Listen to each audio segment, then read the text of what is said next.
రామ్ చరణ్ హీరోగా బుచ్చిబాబు దర్శకత్వంలో పెద్ది అనే సినిమా తెరకెక్కుతున్న సంగతి తెలిసిందే. జాన్వీ కపూర్ హీరోయిన్ గా నటిస్తున్న ఈ సినిమా వచ్చే ఏడాది మార్చి 27న ప్రేక్షకుల ముందుకు రానుంది. ఇటీవల ప్రచారంలో భాగంగా చిత్ర బృందం ఈ సినిమాలోని మొదటి పాటను విడుదల చేసింది.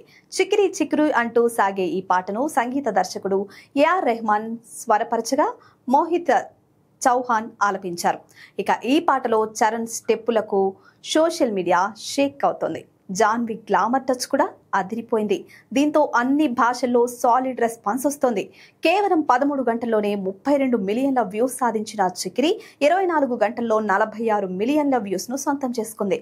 దీంతో ఇండియన్ సినిమా చరిత్రలోనే ఒక్క రోజులో ఇన్ని వ్యూస్ సాధించిన తొలి సాంగ్ గా రికార్డు నెలకొల్పింది. అదే స్పీడ్ లో 35 గంటల్లోనే 53 మిలియన్స్ వ్యూస్ రాబట్టి సెన్సేషన్ క్రియేట్ చేసింది. అన్ని డిజిటల్ ప్లాట్ఫామ్లలో చికిరి సాంగ్ టాప్ ప్లేస్ లో ట్రెండ్ అవుతోంది. ఇప్పటి వరకు యూట్యూబ్ లో 60 మిలియన్ వ్యూస్ రికార్డు నమోదు చేసింది. దీంతో తక్కువ సమయంలో ఎక్కువ వ్యూస్ రాబట్టిన సాంగ్ గా నిలిచింది. మొత్తంగా బిగ్ చార్ట్ బస్టర్ దిశగా ఈ సాంగ్ దూసుకుపోతోంది. ఇది ఇలా ఉంటే దర్శకుడు రామ్ గోపాల్ వర్మ ఈ పాటకు ఇచ్చిన రివ్యూ వైరల్ గా మారింది. రామ్ చరణ్ పై పొగడతల వర్షం కురిపించాడు వర్మ.